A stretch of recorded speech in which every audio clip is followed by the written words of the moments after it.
this week's podcast, Slow Love Unravelled. So this week we have Abby as a guest. So I'm Holly. I'm Isabel. And I'm Abby.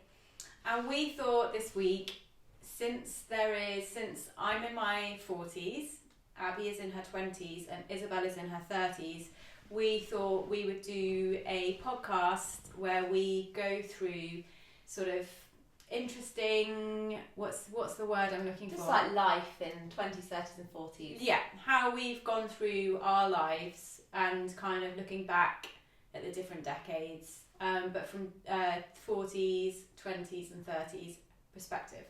Yeah. We've got some good headings.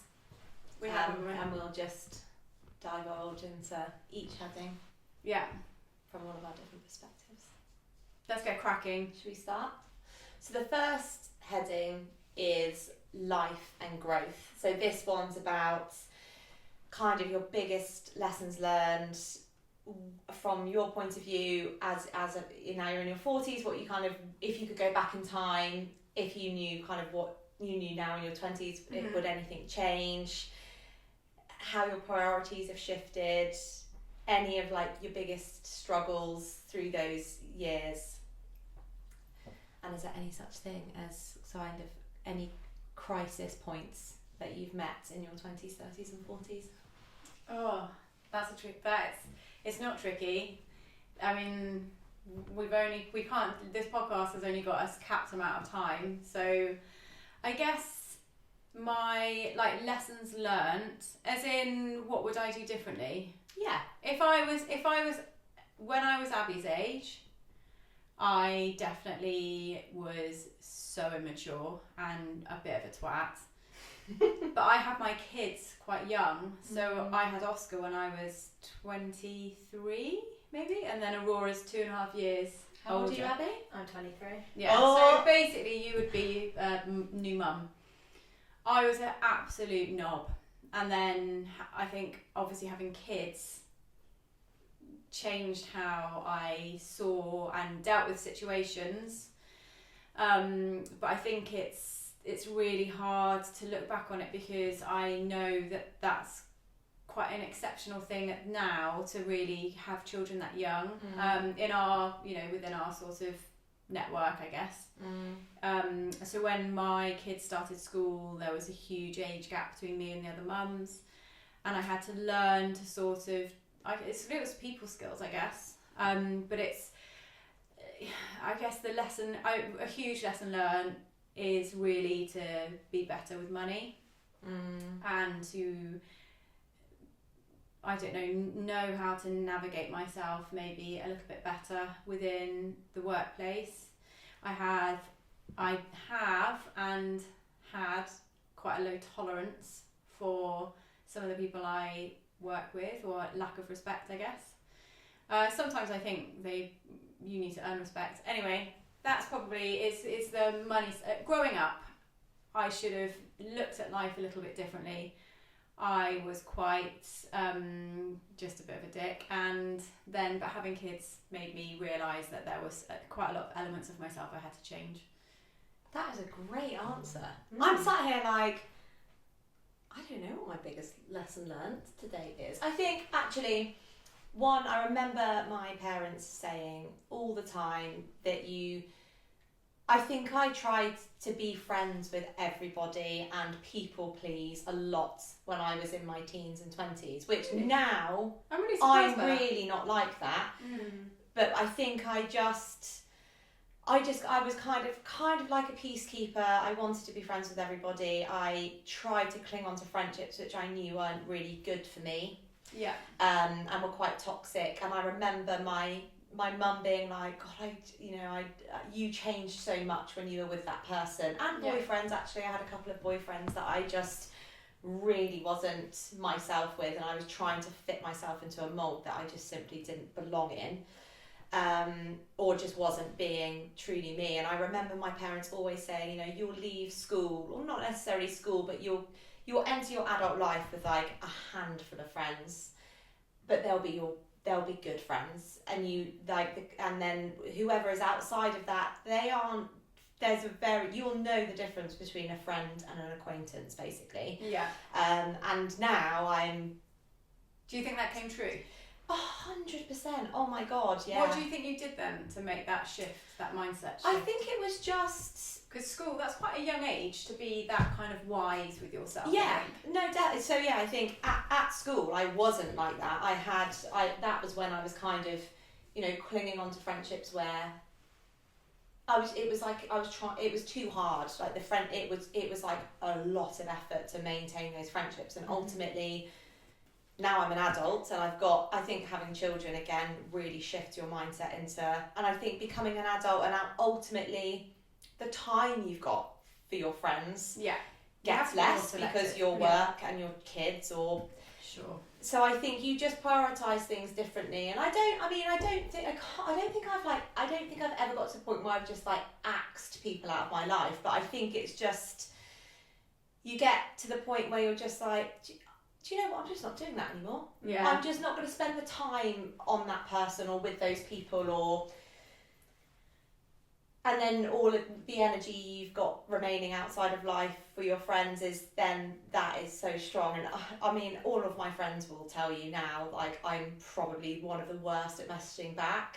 I'm, until quite recently, in like sort of my bigger friendship group, I was the first to have children. Like Holly, I had children in my early 20s. So that kind of time was really different. So I think that was probably my biggest lesson learned is, don't be scared or to not spend time on the friendships that deep down you know aren't good for you. Yeah. It's really interesting, I think, that, because when you meet people, and I remember mixing with people, I almost knew that it wasn't going to be a long-term friendship, or we had different, or even just where maybe not necessarily backgrounds, and when I say backgrounds, I don't mean culture or anything like that, but predominantly how we had been brought up was so different that your outlook on life is maybe just in regards to like different things. So for example, and we talk about this quite a lot, and actually Abby will probably talk about this later, is that where we all got jobs at quite a young age, the sort of, if you go out for dinner with somebody and they're like a fairly new friend and then they're rude to your waiter, for example, it's like you instantly just know you obviously have never worked in this industry. It's really hard. You just need to be just friendly. There's no need for sort of bad manners. It's, please and thank you and eye contact go a long way. I think things like that, especially sort of coming out of teenage years, it's quite easy to spot where maybe you're not going to be a sort of long-term pal with somebody that maybe has been brought up in a different way. Yeah, that is definitely What about you, Abby? I think, I really agree with what you've just said, because obviously I am at that age where I'm going through that at the moment and have quite a different life to a lot of my friends that I would have like gone to school with and things. So I've definitely like changed in that time of losing friends and stuff. But I would say the biggest thing is not being like afraid of where you are in life. If it's especially like in your 20s, like so many people are in different places. So like some of my friends are at uni still. Some of my friends have just started their first job. Some of my friends are off travelling. Like there's so many different... You've got a lot of friends, Some of my friends have like babies and are married, and it's just like it doesn't really matter where you are. It doesn't matter. Do you mean don't compare yourself? Don't compare your life to somebody else's. Yeah, exactly. Do you think, just hearing you talk then, do you think the message, I feel like the message for people in their 20s now is much more like, everyone's in different places. Was that like it was when you were in your 20s? Because I feel like when I was at school, it was still very much like, you need to know what you're doing and you need to go to university because that's the only way, and if you don't, it's going to be hard for you to find a job. Loads of people make their best lifelong friends when they're at university. That was like the message, and I was a bit like, I don't want to fucking go to university. Like what? But that was kind of like there was it box. was a 100% just a funnel. Yeah. So sixth form, it was like everybody was looking at unis. I don't think I know anyone that didn't go to university. I mean, I left after my first year. I hated it, and I could see that it just wasn't the right. Within the first couple of days, it wasn't going to be the right path for me. But there definitely wasn't an option presented to me, and I think I was too nervous at the age I was to be like, oh, I'm going to go and do an internship and live away from my parents or live away from any kind of security. I also made the mistake of going to the same uni as my boyfriend at the time, which didn't play out well. Oh, I know. I think that is a really good point though, because when I was at school was when like apprenticeships were really becoming a thing to do, and like they've obviously grown and grown now, but it was more accessible to it. Like it was okay to go and work after school rather than go to college and stuff. Like I dropped out of college after 6 months, so that went well for me.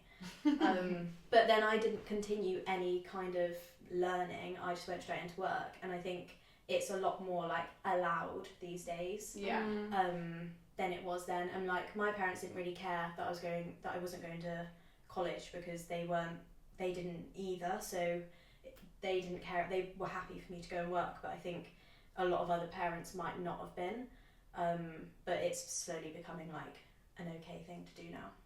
But I think even that's different. Like I remember at school, that funnel and things like apprenticeships and vocational courses were directed at people who weren't necessarily going to hit a certain grade bracket. Yeah. Whereas now, there's almost like a stigma. Yeah. If you do it, it's like, well, you don't have any other options. That's your only option. Yeah, you haven't got your however many A, B's and C's and your maths and English and science, therefore you'll have to go and do an apprenticeship instead. And it was almost like a threat from the teachers, like, well, you're not going to be able to go to college and university and you'll have to. It was, whereas now it's just, it's a good thing. It's a great thing. Like, you know, going to work is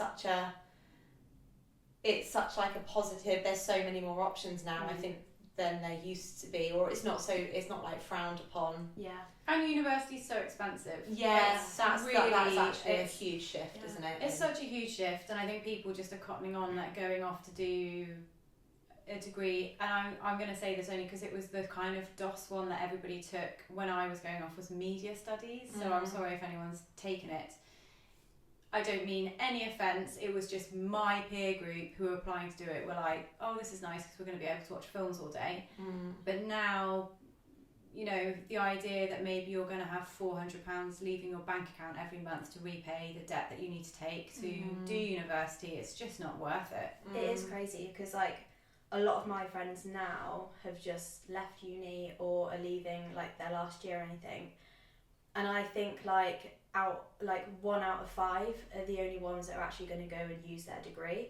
All of the others are like, oh, I've just like spent loads of money and that's all going to come out of my bank account now, and I've not even gone in that industry. So like it actually going to university now is actually a much more considered decision rather than it being like, I'll just go to university and do a degree which is quite a low barrier to entry because actually it's going to cost me thousands of pounds.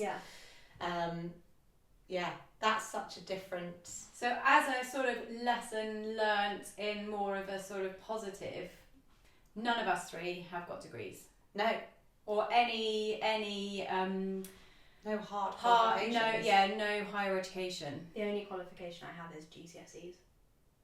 So this brings us quite nicely onto work and money. So everyone was compulsory to do GCSEs. And then school, isn't it? It wasn't compulsory to go to college when you or I left school. We could leave school at 16. Really? Yeah. I don't know anyone that did that. But I don't know anyone who did that, but you could leave school at 16. Whereas now, I think it became a thing when I was at school that you had to go to college. You had to be in education until you were 18. Yeah, but I somehow wrangled past that because I dropped out. So, but because I dropped out, is it because your dad was renowned in the area for being a gangster, an absolute gangster?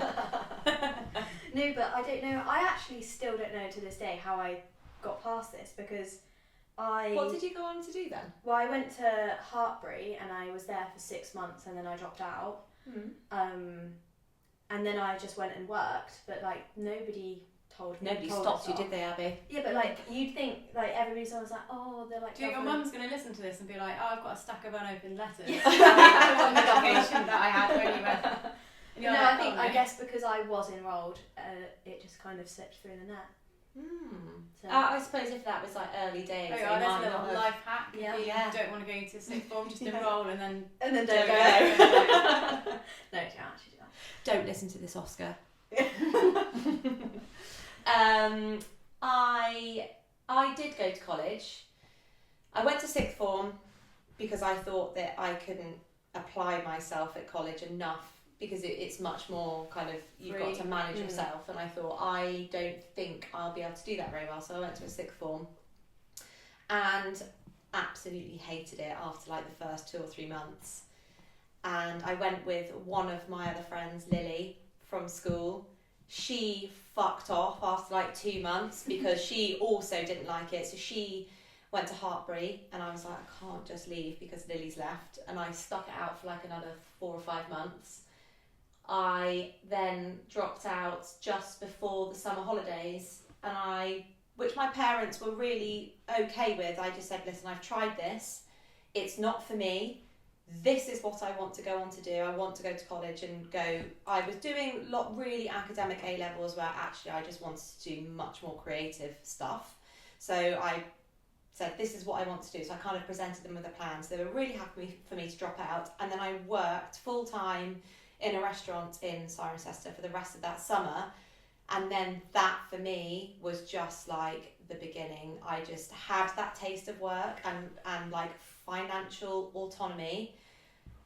I did go to college. I didn't go very often, but I did do my work, and I did actually come out the other side of college with good grades.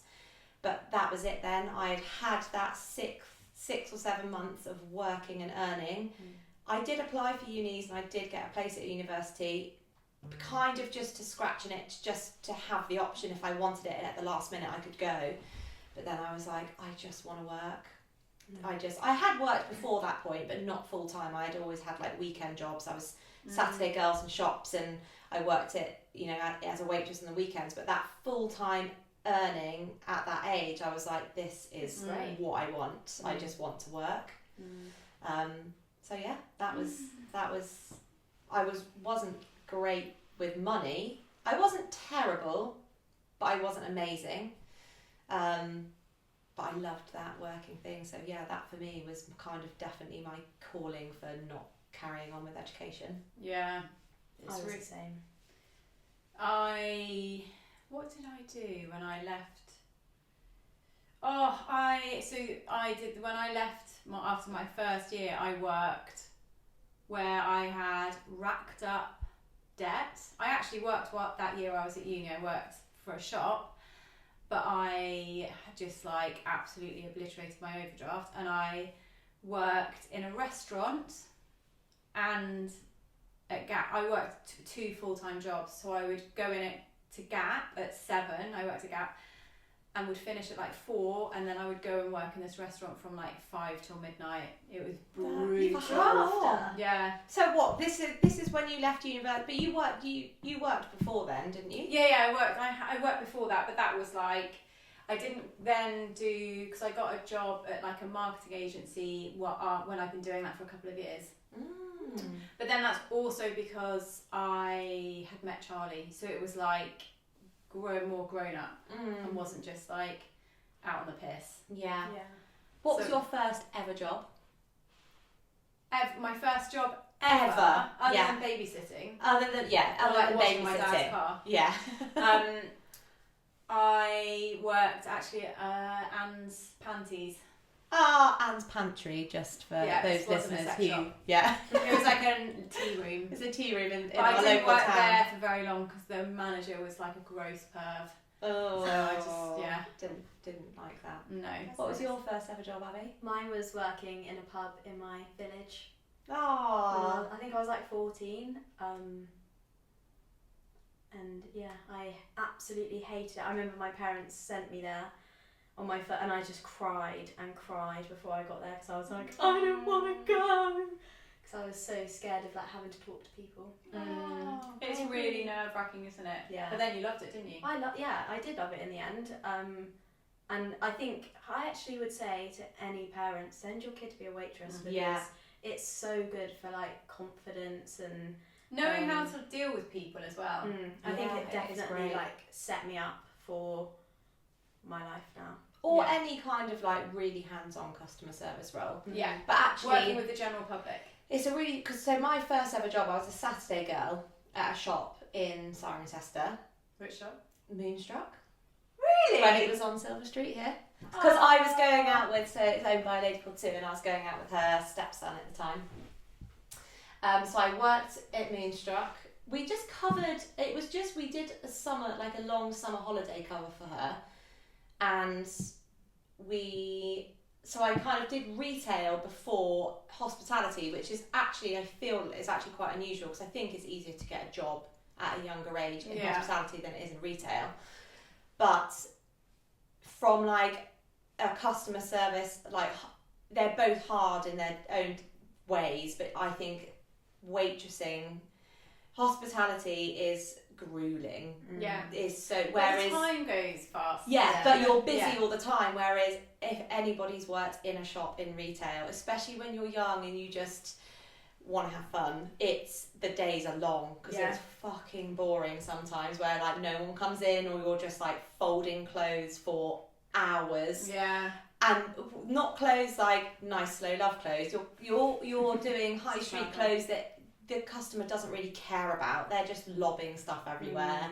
They're rude to you. It's a different kind of grueling and it's definitely more boring. But yeah, I loved being a waitress.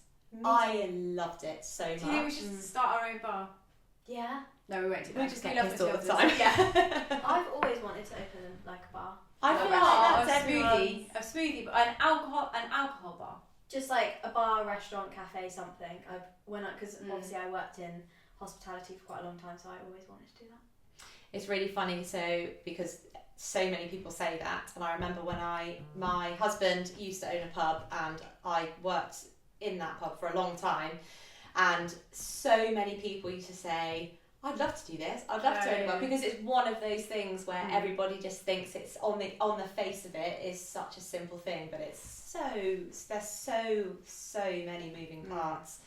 And actually, kind of when he was in the thick of it, I'm a lot younger than my husband, and I didn't see it from like a business point of view. I was just having a great time, so I didn't appreciate it now. But actually, my youngest brother has made his career in hospitality, and seeing his development through an adult's eyes, now I'm like, God, I really took the piss, basically, when I was like, I should have supported James a lot more than I possibly did during my working relationship with him at the pub. Yeah, I know, but how old were you? Oh God, I was young. I was early 20s. Yeah. So I was just, and also all of my friends were like, we were all there. It was just these couple of summers of just, we were all working together. Good time. It was such a good time. Poor James must have been like, oh God, this is just so intense. I was basically just gaining from all his hard work, basically. James. I know. Thanks, James. Thanks for the good times. But yeah, working in hospitality, I do think you're bang on, Abby. Yeah. It is such a good. I remember the first week I ever was a waitress, and I tipped a salad down the back of this lady's white silk blazer, and like all the olive oil from the salad dressing, and I just stood there and I was like, oh my God, and I just walked away and I just didn't know what to do. And then I did eventually go and tell her, and we paid for dry cleaning or whatever. But just all of those silly, crazy mistakes. She didn't realise. No, because it was hanging on the back of her chair. But I just like tipped this into pint salad. I was like, oh my god. And that feeling of like when your family came in to the cafe or restaurant you were working in, you were like, oh god, just this is so horrible. But it's such a good like grounding for definitely so many different other jobs. It is good. And learning how to read, I think it's so useful because you can really learn how to read people. It's like that. I worked in a supermarket that was I worked at Waitrose, and the people that would come in were like caricatures of what people think the customer is like who shops in Waitrose, and it was a really interesting way for me to sort of not read people. It was like observe. It was just people watching. It was great. They were just the types of. You'd get people that would come in with their designer sunglasses on and like speak to you like shit, and it was like, who do you think you're? Who do you think you are?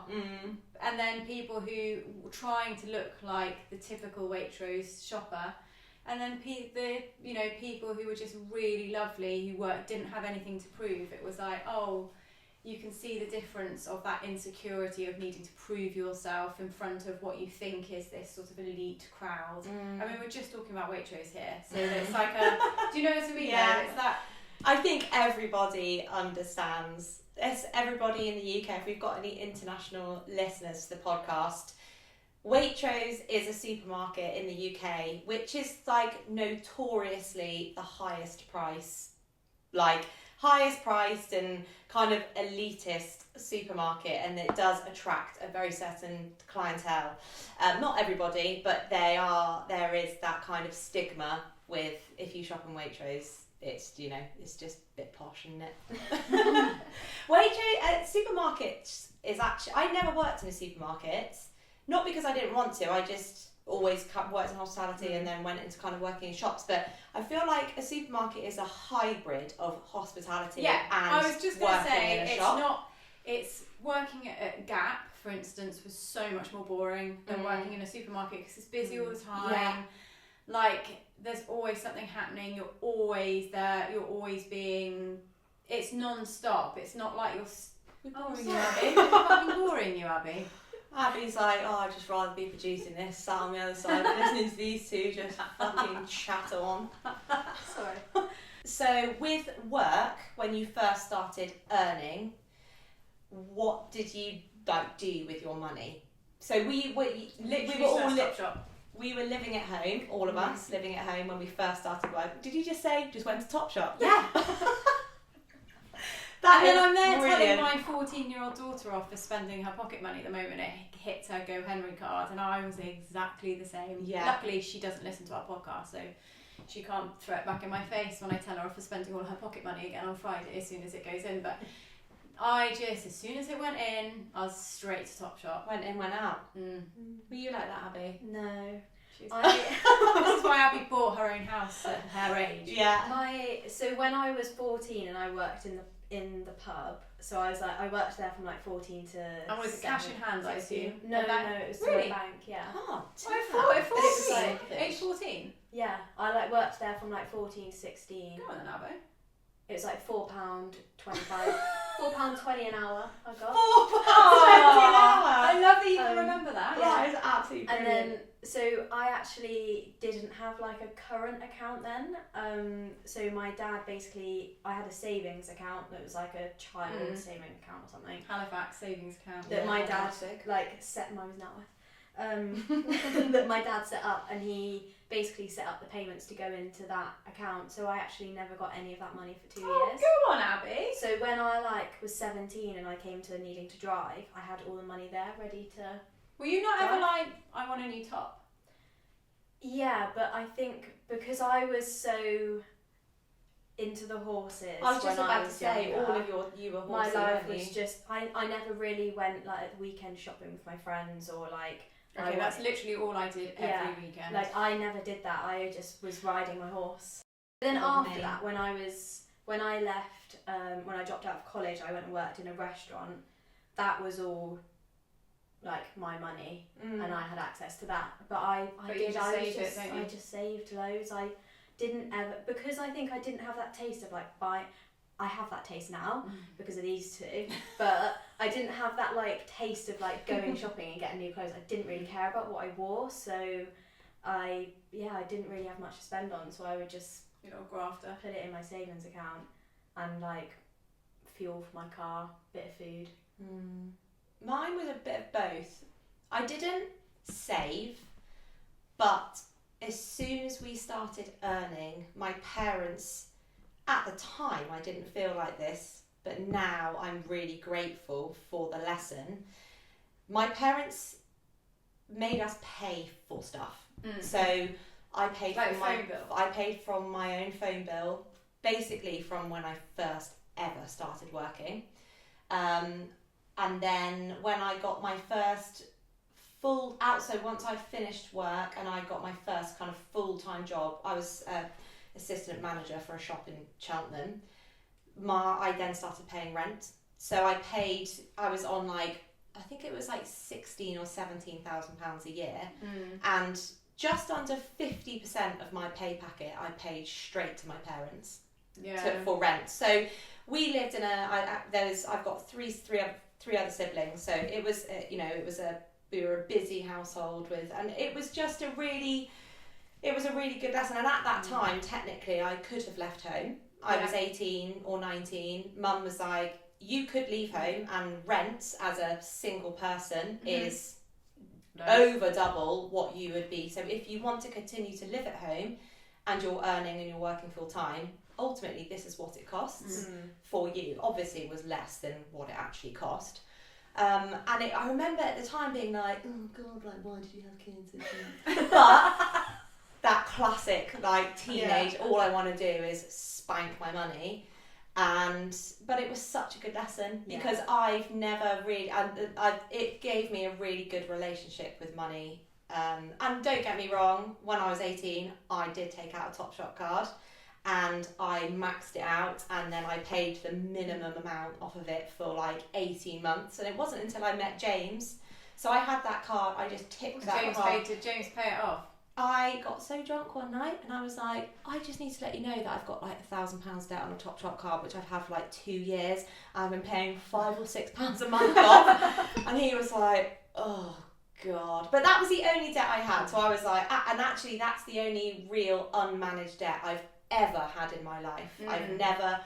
I have a credit card, but it's a very well managed credit card, and money goes in, money comes out, money goes in. It's like kind of like a credit rating, used for credit rating. So it could have been so much worse. And actually one other debt I had, this kind of goes to show how like well versed how good my parents were with kind of teaching us a lesson. I went to Florida at Christmas time with my boyfriend and his family, and I phoned my friend Lily every day from Florida with my mobile phone, and my phone bill that month was 400 quid. Oh my God. And I couldn't obviously pay it. I was like, I don't have £400, so my mum had to pay it, and Dad was like, you have 1 month to repay your mum, so do something. And I remember being like, oh my God, at that time, I don't think I had a job at that time. And no, I didn't, because I was like 15. And my oldest brother was working. I think he was still working in a fish and chip shop. He was like, I will pay your phone bill and you can pay me back when you have the money, but you have to pay me at like 30% interest. So I paid him £400 plus the 30% interest. And it was I never did it again, other than the Topshop card. But I remember that, and that still rings so, because that fear never left me, because I was like, oh my God. And I remember my dad made up some shit like, that's a debt against, that is a debt. Obviously it wasn't a debt, my mum just paid the phone bill, but he talked to me as, that is a debt, and that debt is against mine and your mum's address. You guys live here, And then he kind of taught me what that meant, and I just remember being so terrified that they were going to be like punished for this frivolous like phone bill I'd racked up, chatting crap to my friend Lily from whatever. So yeah, that was pretty good. That was a pretty good money lesson. But that was during a time where Apple phones didn't exist and you couldn't FaceTime your friends on Wi-Fi, yeah, that was just, it was just like it was my first. I do think it was my first ever contract phone. But yeah, it was. I was actually a lot. remember I had a Nokia brick as well. Did you? Yeah. Nokia 3310. I remember having a Nokia. It was like primary school, and like I used to go to my horses on my own. So my mum was like, "You need a phone." So I had a little brick. This was before like iPhones, I think, or like iPhones had just become a thing. You know, and they were like really fat. Yeah. I had like that. Really fat. Yeah, they were though, weren't they? They were like Chunky. curved. Yeah. Oh my god, yeah. And the back fat. was like they almost looked like the iPod. Yeah. So I I forgot about so I had a Nokia brick, and then I got a like iPhone. Whatever What a it glow was. up. I know. Immediate When glow I up. went into secondary Did you not school. ever have the Motorola flip? Feel like a Oh, boss. I think with a I did flip have a phone. flip phone, yeah. But I what I didn't used you? to always put my like bricks through the washing machine. Oh. Well, actually, it was my mum. I would like leave them in my trousers, and like because obviously back then it wasn't like you take your phone everywhere with you. I'd leave it in my trousers, and she'd just like take my trousers and put them in the washing machine. I'd be like, "There's another one you've washed." I think I put like 4 in the washing machine. God. Yeah, that was a lesson. Actually, that was another lesson. I used to keep my iPhone in my back pocket, and this is when I'd started paying for my own phone at this point, and I smashed like my third iPhone, or they'd go down the toilet because you'd go to the toilet and then it would drop out your back pocket, and I remember me being like, oh god, like my phone's broken, but mum was like, well, you're in a contract, so you have to carry on paying for that phone. So I had a SIM card in a tiny little brick phone that I was paying like £50 a month for. No. But it was such a good lesson because then I never did it again. Well, I did it 4 times, but I did learn the lesson because I was paying all of this money, not being able to take photos or go on social media or FaceTime or anything like that. It was just £50 for this little brick phone. That goes into our next thing. What is our next thing? About social media. Yeah, tech and social media. How you guys have probably grown up differently than I have. I don't think I had any kind of social media until I was at secondary school, and I think it was in my emo days, so I think I was like 14. Bebo and MySpace and MSN Messenger. That was the start. Yeah. I never had them. MSN Messenger was just, it was like, it gives me like the nicest warm feeling in my tummy. You'd get home from school, fight with your siblings on who was... I was going to say, how did you manage that in your house? It was just whoever got there first, basically. Was it for a laptop? No. Dial up the internet, so we had like a massive big TV monitor, and you had to, it was dial up, so your phone line would be down, because you would like using your phone line signal to get onto the internet. So if you picked up your landline phone, it'd be like because you were using it for the internet. And it took so long, and Ages. it'd be like So then you would then log on to MSN, which is just like, it was like instant chat on your computer, and then you would just like chat. You've just spent all day with your friends at school. But because no one ever spoke to their crushes at school, you would then just like MSN them. What's really funny is, Isla, who we've just been doing on the podcast, I used to speak to her son Richard, who is the year above me at school, all the time on MSN Messenger. We weren't a crush for each other, but we never spoke to each other at school, but we'd speak to each other loads on MSN Messenger. But we'd see each other at school and we'd be like... But then we'd spend ages talking to each other on MSN. It was ridiculous, but... Yeah, you'd speak with all your friends, and then you would like speak to your crushes on MSN, and then not speak to them at school. It was bizarre, but also so good. Yeah. Wow. I grew up with Snapchat was a thing. That's how you met Pringo, isn't it? Yeah. Is it? Yeah. Yeah. Oh yeah. What was the line? This is something that's so sad, but like it was so used at like that generation. This is like the entry chat up line, or like entry, like a conversation opener. I can't remember what it is. Go on. Someone talk. So you would Someone just talk. send. You would just send somebody someone talk. But like you would make out that you're sending it to loads of people. I mean, he probably was, but like you just send it to people, and then you'd be like, I would always be like, I'm not talking to anyone who's sending me that. Yeah. But yeah, But you saw Ben's profile photo and you were like, yes please. But yeah, Snapchat was the thing, and Instagram. But I do remember. So your entry level social media was Snapchat? I've never. No, have you ever it's- done no, Snapchat? I've never No, done neither Snapchat. me. No, actually, when I was in primary school, so like year 6, That's we so weren't. I remember terrifying, like social having media, like so- a circle, and like basically our like teachers telling us off because we weren't allowed on Facebook because you had to be like 16 or 13. 13, Yeah, I think must it be was. 13, yeah. But we all had Facebook at that age, and it's Yeah. so funny because if you like, you get the memories pop up. Oh, I brilliant. get some of the things that I wrote is absolutely hilarious. If you can still access those are really good. I can. Hen party for when you eventually get married. yeah. Is you basically look back like each year Who and said these? who said this, and it's like people's Facebook Do you remember status. like having the Facebook status, yeah, but also having like full conversations with people on their Facebook feed? Yeah. It was Yeah. so weird. And I do remember like the switch over from like when Facebook feed became like you had an actual profile. But everybody could see your Facebook feed, so everyone Yeah. could just read the conversation you were having with people. And it was Yeah. like, how are you? Yeah. So when weird. people are like, oh, isn't my husband like the most amazing? We love each other so much, and then it was like they break Yeah, break you're up. probably, It's a you're bit probably like- about to break up. Like people of a certain generation What's what now. you're saying? I'm like, as in like probably like my not quite. I think a bit older than my mum would be, like grannies kind of vibe. Like it's like You're it's like my granny. My granny's like posts on Facebook now are just so like she thinks that she's sending you a personal message, but it's not. Oh, So I remember Instagram being made, but it was very early on, like. From secondary school, Instagram was a thing. Yeah, they all had those funny filters on them. Oh, The photos. Yeah. I don't remember ever starting an Instagram. I couldn't tell you when. My first one was like Bebo and MySpace, which were just, I would pay such good money to get back into those. I'd love it so much. It would be so cringy. It'd be amazing. And then I definitely Facebook first, and then I don't really remember when I started using Instagram. Did you ever use Skype? Skype? Yeah.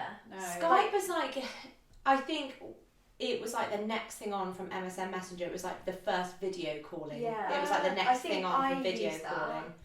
I think I can't remember. I must have done, but I just I can't remember. That was a thing when I was at primary school, I think. But only for a little bit. It didn't last very long because then Snapchat and things and like FaceTiming came. Didn't BlackBerry have their own? Oh yeah, BBM. Yeah. BBM, that was it. I had a God. BlackBerry, yeah. I didn't have a Loved my BlackBerry, BlackBerry. and everybody else did. Were they like, you're such a loser, Abby? Well, I had an iPhone, so Oh. yeah. But I remember Tough. being like feeling really left out that I wanted a BlackBerry because everybody was on BBM and I wasn't. BBM. What a time to be alive. Oh God, it's so scary, isn't it? And now it's like, I don't want my children to have access to the internet for like as long as I can possibly stop them from having access to the internet for. I think the maddest thing is TikTok wasn't a thing when I was at school, and how big it is now. Like I was at school. How old am I? 23. Did you hear that thing in the news today that TikTok's going to introduce this wellness thing for children above within a certain age threshold? So like I can't remember what time the threshold is, but from like 9 or whatever, people that have got accounts, it will just play like sounds. Kid things. No, it will just play. It will just play like not classical music, but almost like white noise sounds, so that they can't scroll when they're meant to be asleep. Oh. That's such a good Go on idea. then. Yeah. So I don't what's know if it's being rolled out. Does it still have like an age Yeah, but they all lie about their age. Yeah. Well, Yeah, I don't know but if do you they have what the still have that? verification. Do social media platforms still have Yeah. like an age thing? What is it? 13? I don't know, something like that. But yeah, people just lie, and it's so easy to just make an account, isn't it? Yeah. I do remember though. I swear there was like Facebook or something. You had to show your ID, but I don't know if that's a thing. Oh. I swear there was at one point, but I don't think it really lasted. But Do you think there'll be a shift in social media? So Holly's children are teenagers, so they are very much in the same social media pools that kind of we're all in. Well, not actually there. Did your kids use Snapchat? Yeah, they use Snapchat.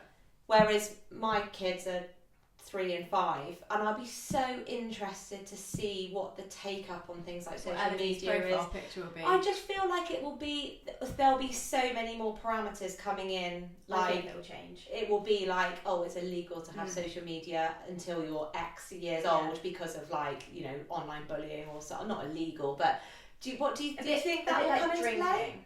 A bit like I think some yeah. like well, Oscar doesn't like posting anything. He has got Instagram, and he'll like DM me, well, predominantly Charlie, but he'll like DM us silly gifts, or I'll send him like recipes. But that's it. But he never posts. I think it's an interesting one because I do think it will change, and I think like people want it to be like kids aren't allowed on there, so they go out and they play outside rather than staring at a phone all the time and things. But then I also think, how is that going to be possible to actually create? And like, because there'll be some parents that are like, you're not having a phone till this age, you're not allowed on it, and then some parents who probably won't mind as much. Yeah. So it's like, how can we actually, how is that even possible to control? There's a lot of As like a there's a lot of thing. parents I know have screen time, the like thing where you allow you as a parent adjust it, and the parameters are on that way. But Given that your job is in social media, obviously you don't have children yet, but you do want children. What do you think your take for? Do you know what I mean? Like you see a lot of social media because you're on it every day because it is your job. What do you think your stance on that from like a?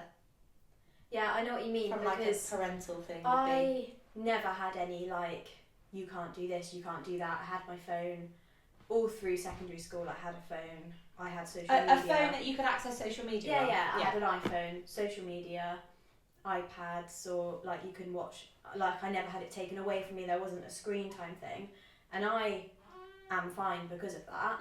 But I know that it has caused so many issues for a lot of people, and I don't like the idea of like, I don't want my kids staring at their phone all evening. I want them to go outside and play, and like that. So I do think I will definitely have some kind of control. I think I won't stop them from having it full stop because it's just not. That's just not life. Like it really. it's unrealistic. Potentially like alienate them from their friends or things that are happening, but I will probably do like the screen time thing where it's like you can only have it until this point, then it's like coming away, or like not necessarily have a hard thing on that, just encourage other things, so like send them to after school club or like go do sport. Like I want my kids to be into sports, hopefully, if that's what they want, but that's what I was always doing rather than staring at a phone.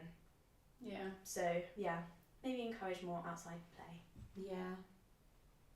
But you can't stop them from seeing it. Yeah, it's a lot easier said than done, I think. Yeah. Because if they don't, their friends will, and I suppose. Yeah, I suppose exactly. it's just always having like. So like, I think if you completely like stop them from seeing things, they'd come out of like into life and be so unaware of things that are actually going on. Yeah. Whereas other kids might have seen that and grown up. So I think bit of middle ground. That's a good answer, Abby. That's a good answer. Thanks. Do you ever worry about your kids, like what they see or do, or do you feel like? Yeah, I think one more than the other, but I think that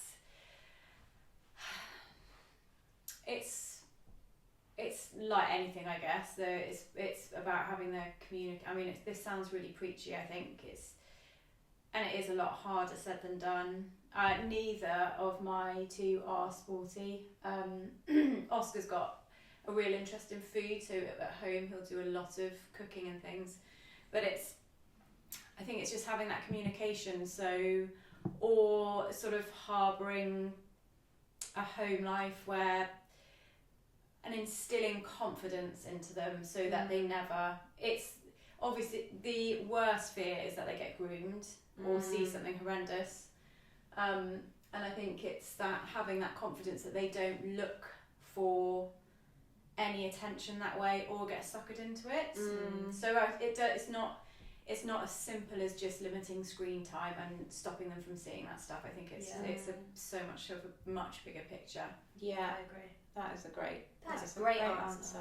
I remember you saying actually that message starts from when they're really little, and I remember you saying to Oscar, if somebody talks to you in the streets and if you feel unsure, it's not rude for you to just ignore them or say, you're not mine. I'm going to go and get my mummy now, and that's actually the same message, isn't it? Not someone you don't say to some. Not necessarily they wouldn't type, I'm just going to go and check with my mummy if that's okay, but that same feeling, or if I'm not confident with that, so that instilling that message in.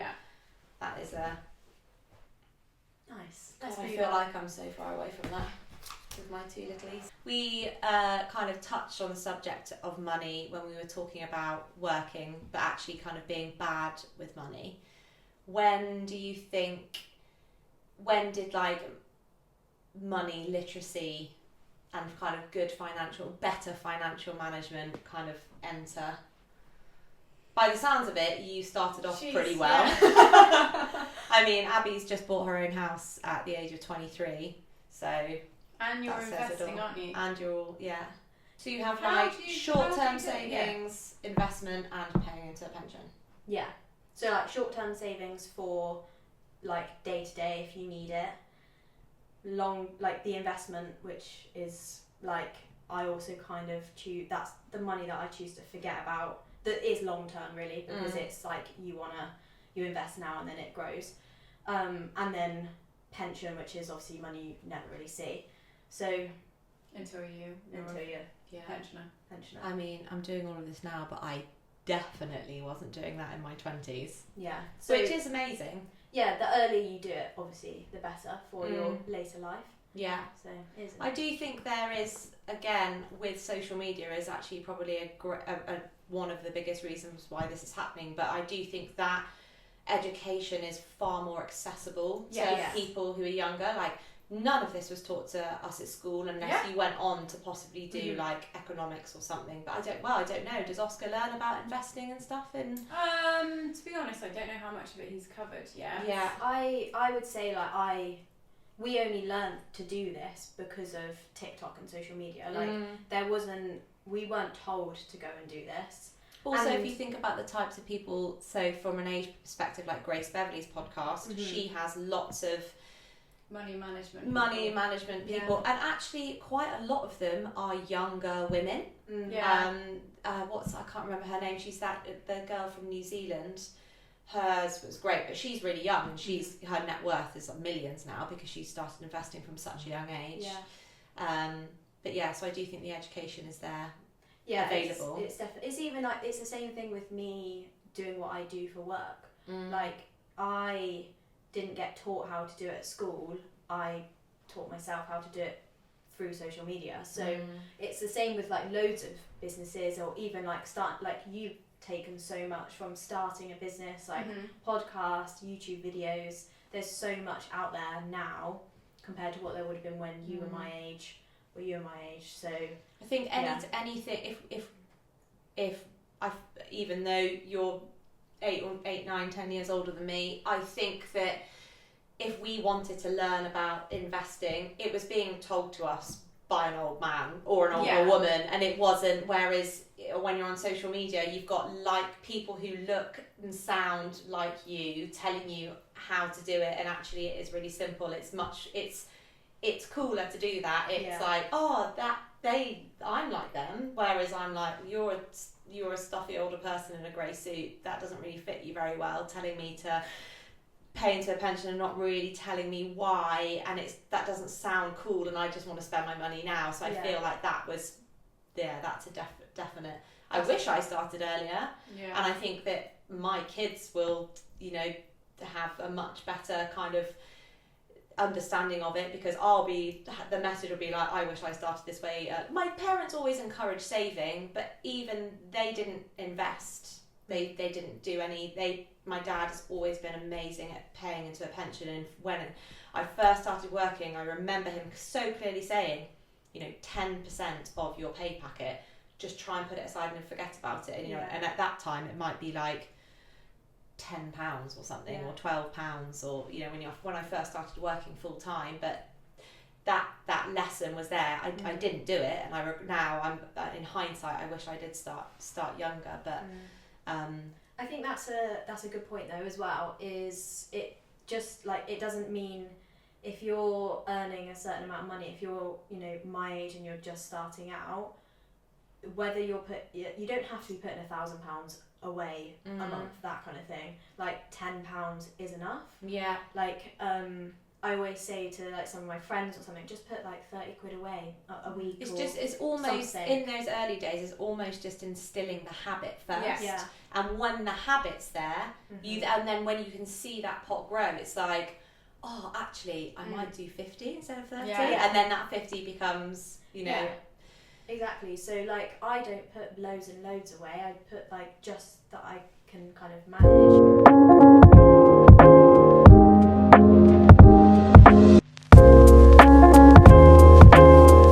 So when I get paid from Slow Loving It Month, I have automatically a standing order which puts in a certain amount into mine and my husband's joint account, which is kind of household, food, fuel, and a couple of like joint treats maybe.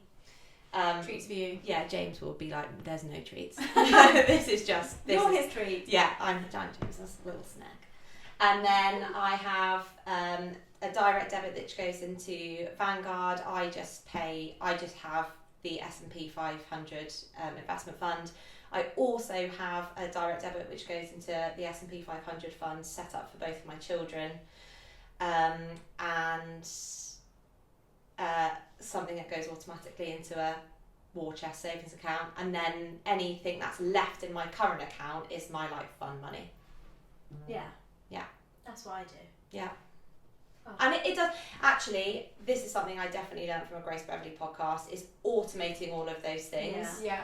Automate as much as you can. So, because before I automated it, I'd be like, oh, I really want this pair of shoes, and rather than saving for them for like 2 months, I just won't put any into my savings account this year and this month, and then I'll just buy them straight away. And actually, that habit gets out of control really quickly. Whereas now, it's definitely not like that. Yeah. That's like eating healthily though, isn't it? Yeah. Yeah. That's such a good point. If you try and stay on track, so we're all trying to eat really healthily at the moment, and we do all encourage each other, but it just is, as smug as that sounds, we so easily go off track. Oh, yeah. Well, it just takes one person. It takes one packet. Yesterday, Holly was like, I just can't stop looking at those Percy Pigs, and I was like, oh God, don't look at them! And then we didn't, thank God, because we buy crisps for the office. Oh, I know, it's terrible. Soon as that one bag of crisps opens, it's like the rest of the week we just buy crisps. Yeah, it's terrible. And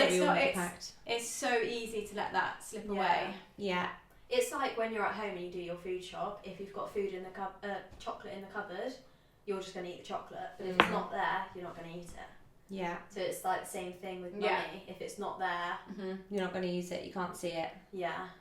But if it is there, you'll just be like, I'm just going to go on Vinted. Yeah. So try and automate as much of those little into your pots. Yeah. So definitely. The money that's at your fingertips is. That's actually a really good tip, because I haven't got that set up. Oh, it is, and it is all really easy. And actually, it does. It's one of those things, like, kind of, if you're going to use the analogy, when you start seeing, if you're eating healthily and you start seeing the changes in your body that you want to achieve, that feels good. When I check my investment fund and it's looking healthy, that feels good. don't. Although, if you are investing, the share price is really low at the moment. Yeah. So if you've got a chunk of money that you want to start investing in, like invest in the S&P 500 now, because the share price is low, it will go up. So actually now's a good time to invest. It's scary because you're like, oh my God, I'm putting something into something that feels like it's going down. But when that share price goes up, obviously your fund grows really, really well. But yeah, it is. When you start seeing it change, it is really nice. Not right now though. Yeah, just don't know right now. Or you got to just change your like perspective of how that looks. I think like I don't know, people might not understand this, but it goes up and down. So if you put like £100 in, it can go down and then it can go up as well. So at the moment, because of the stuff that's going on in the world, it's literally taken like a massive dive. And like you can see like people's conversations, and like people sometimes screenshot what they've got. And like I saw one the other day. Is like, this on? So people do that on TikTok and no, this is on the app, the trading 212 Oh, okay. 212 app or something, whatever it's called. Oh, this is so good. It's so interesting. So I was looking through it the other day, and like there's people on there. They're in like minus 15 grand. I was like, oh my God, like because they've obviously got a big lump sum of money in there. Yeah. But as soon as it goes back up, they'll be in like plus. Yeah. So like. So when I started 30's investment fund about 6 months before my own, and the share price had a crash when I first started investing in the S&P 500 for 30's. So I think the share price was like 50 odd quid. When I started investing in it 6 months later, it was £94. So I was buying shares for Artie at like 50 quid, and those shares were now worth. So his at its best, Artie's investment fund has been up by like 59%. That's mental. And now it's down, but it's still in the green. But it's at like 32% at the moment. Really? Wow. Yeah. See, that's the thing with investing, is it's long term. Yeah, you can't. This is actually something, a really good fact is women are really good at women are really good at investing because they don't check it. James checks his investment fund so frequently, and he's like, I've lost this amount today, I've lost this amount today, and it's like, okay, well then put some more money in it now, because when it inevitably goes up, which this is a fund where the S&P 500 is like the top 500 companies in the USA, if that crashed and crashed and crashed forever, I feel like the world would have a really big problem.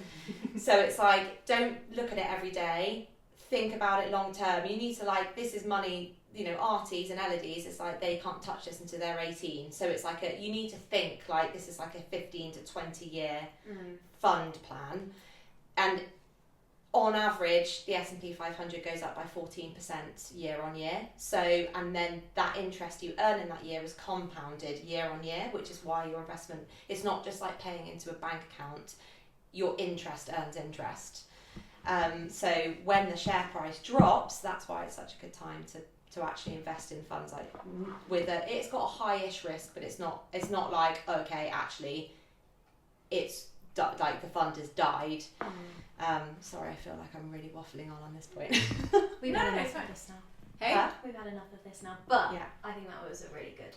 I do, yeah. And obviously you have to check with financial advisors. Yeah, none of us are financial Yeah, we're not. advisors. This is just, I mean, some people might listen to this and be like, oh God, you can invest in such a better way. Yeah. And there probably is way better ways to invest. The point is that a little bit of something is better than nothing. Yeah. And start as early as you can. When you first start earning. So 20's, that start as early as you can. You do it. I'm really late to doing any of this because we just couldn't afford to we couldn't afford to do it. That's not the right reason why. Abby has the right reason. I chose not to do it because I didn't put it away and I just spent it on crap.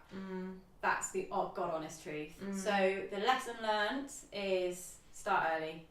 Yeah. So we've waffled on quite a lot about work and money, and I think next we'll cover like health and wellness from our unqualified opinions. Yeah, this is just let's all caveat this entire podcast is none of us are professionals. None of us are professionals. We're not. This is just what we've done or haven't done.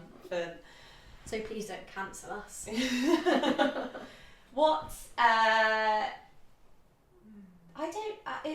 what I feel like, again, with social media, like health and wellness is so like in your face in a positive but also very negative way. Yeah.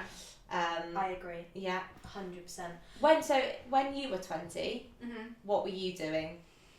This is really interesting and because let's compare this to what Abby does. Yeah, because social media wasn't shoving in our face that actually like being active and healthy is like the done thing.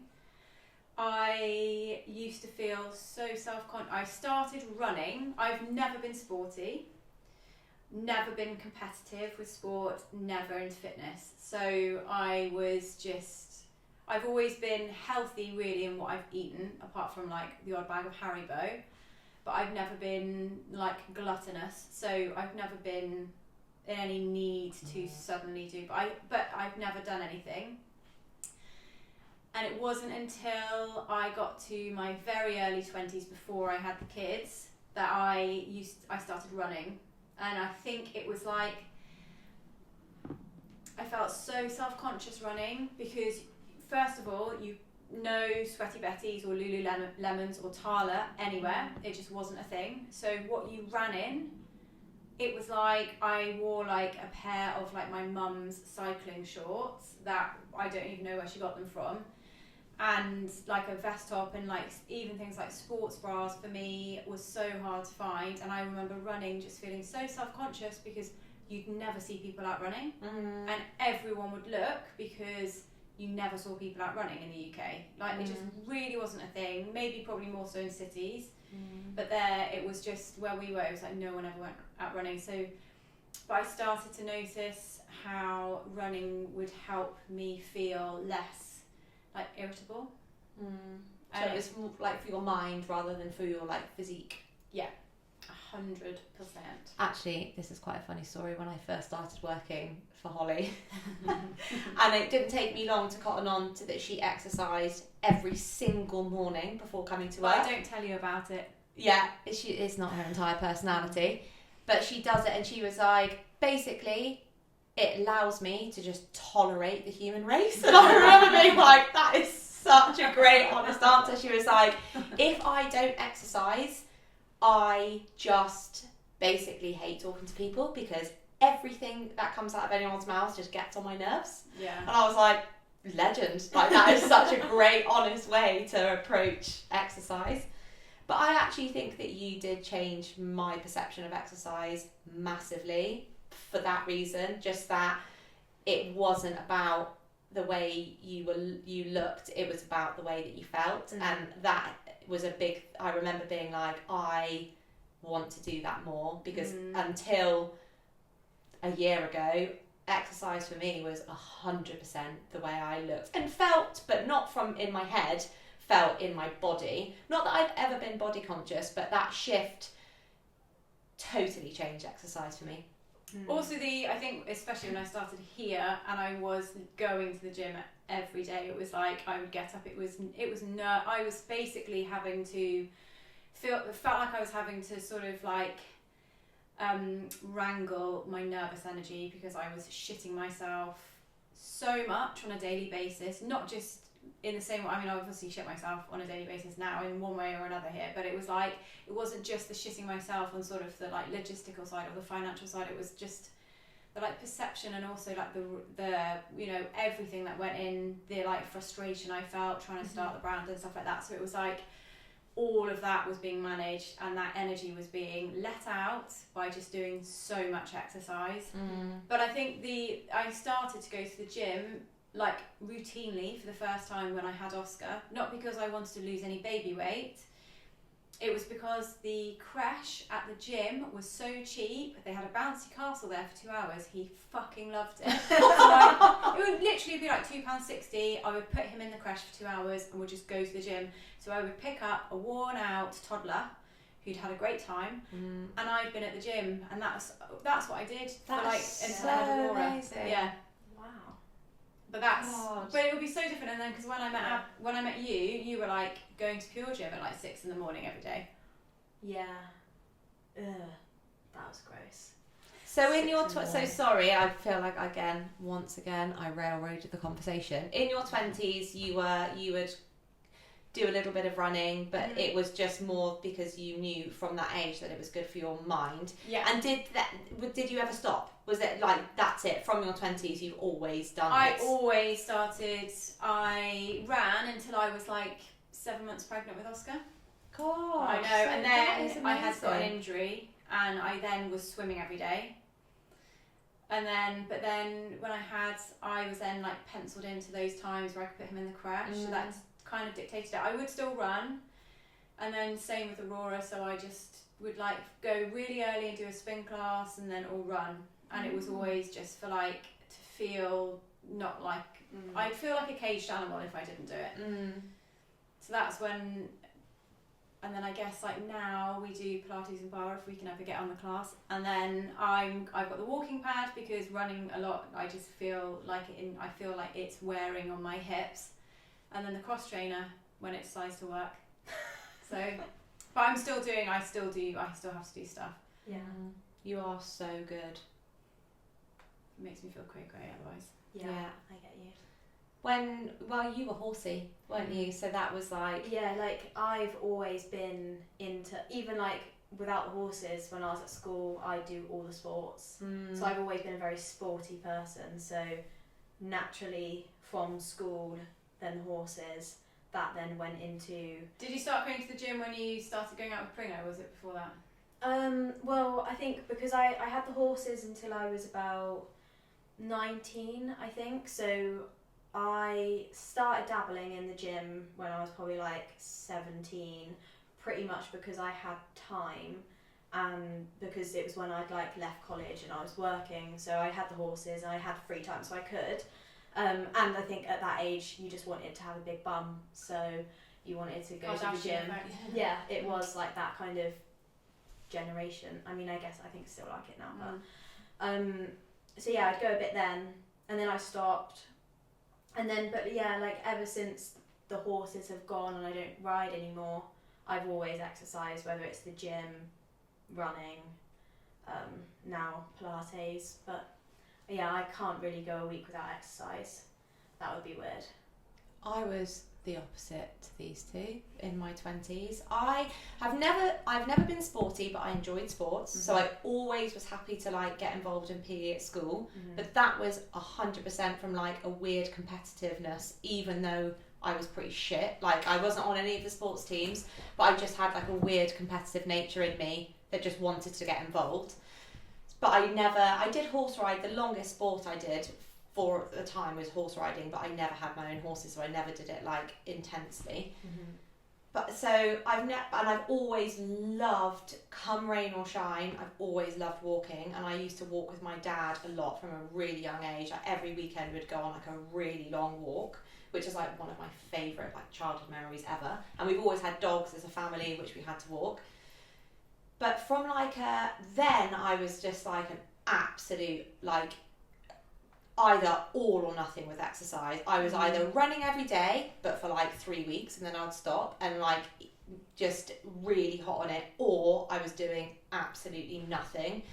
And then I kind of only started to take exercise seriously when I was trying for the kids. I just wanted to be the fittest I could be while I was trying to conceive, and then throughout my pregnancy, or just when I was pregnant, I just wanted to feel really fit at the time I got pregnant, so to help throughout my pregnancies.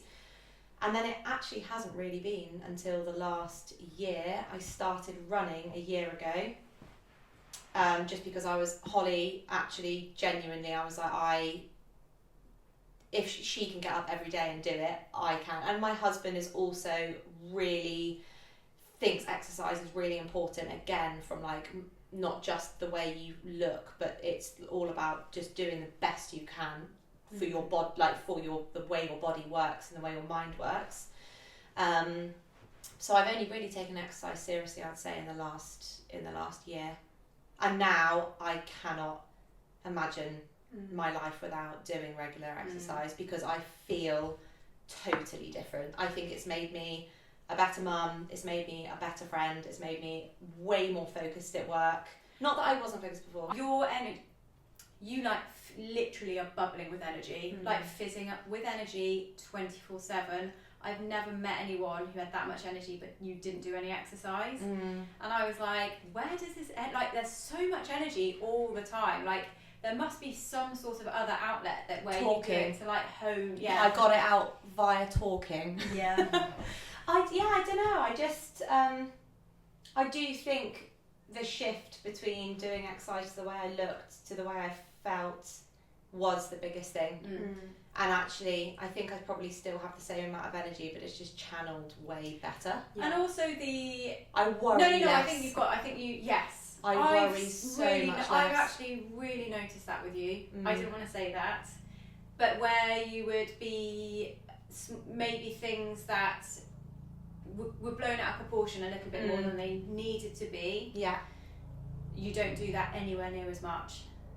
So that's quite interesting. I think something for like longevity with exercise is being true to what works for you. Yeah. Don't just do something because your mates or your co-workers are all doing it.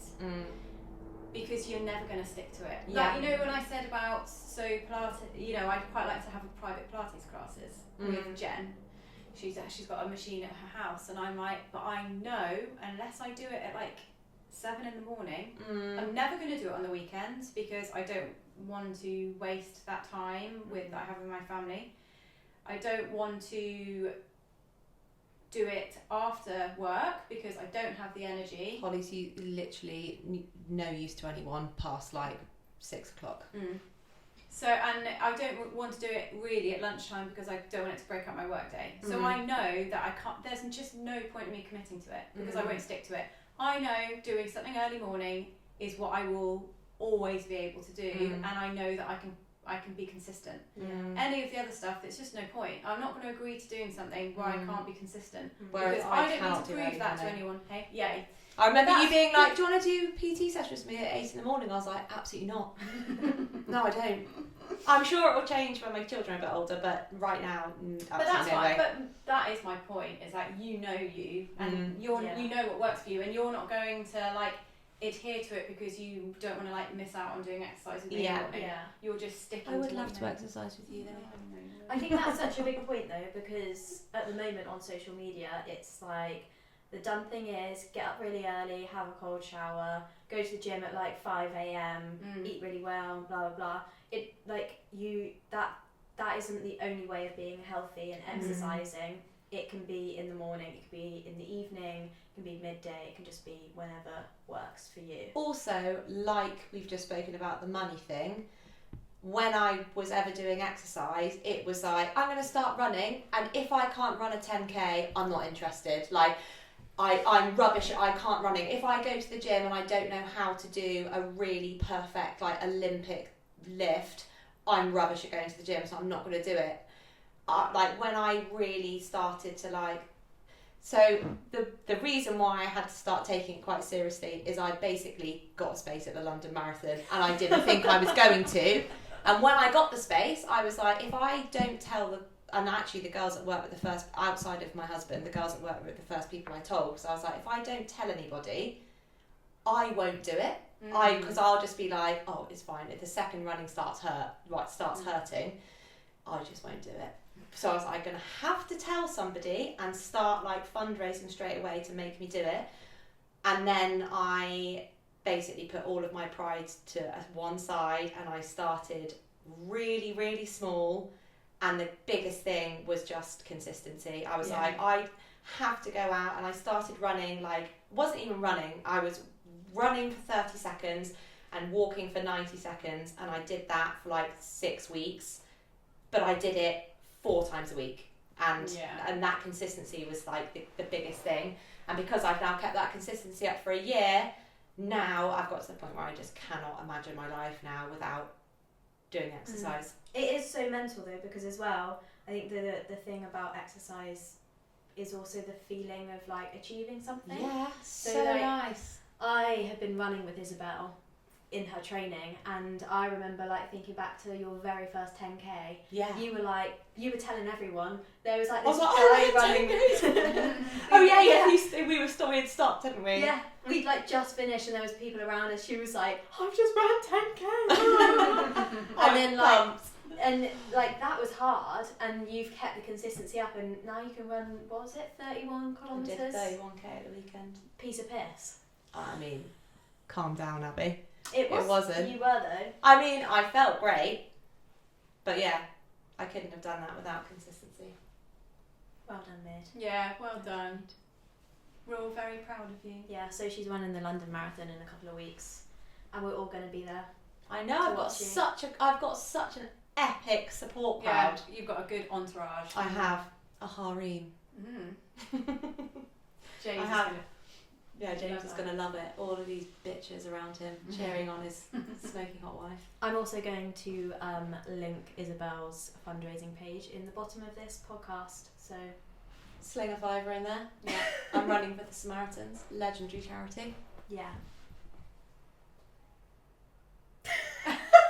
Right, should we do the would you rather? Yeah. Okay. So, What? as we do on every podcast, Would you rather? Yeah. What is it? some we've missed because we have Forgotten. sometimes forgotten. But I think Holly's going to kick us off. I also don't know what it is, so I'm actually a bit Well, nervous. I told you guys we're going to have the same reaction because I said one earlier and That's not the one we're doing, is it? Well, no, it was, but Oh. we've already said it, so I feel like it won't be as funny. Let me just That's quite have. Huh? It was very gross. Okay. Would you rather? I wrote some, didn't I? Speaking of exercise, Oh God. would you rather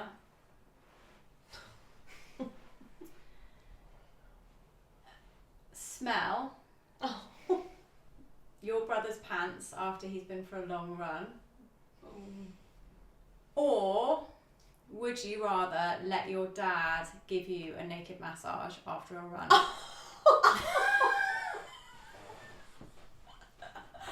I'd sniff my brother's pants 100%.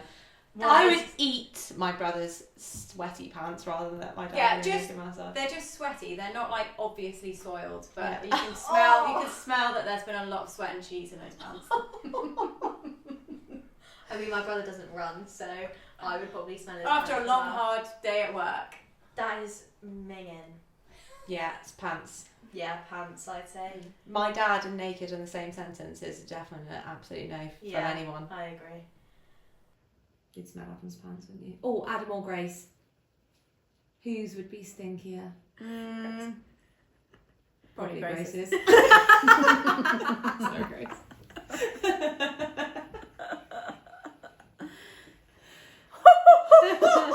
On that note, should we go?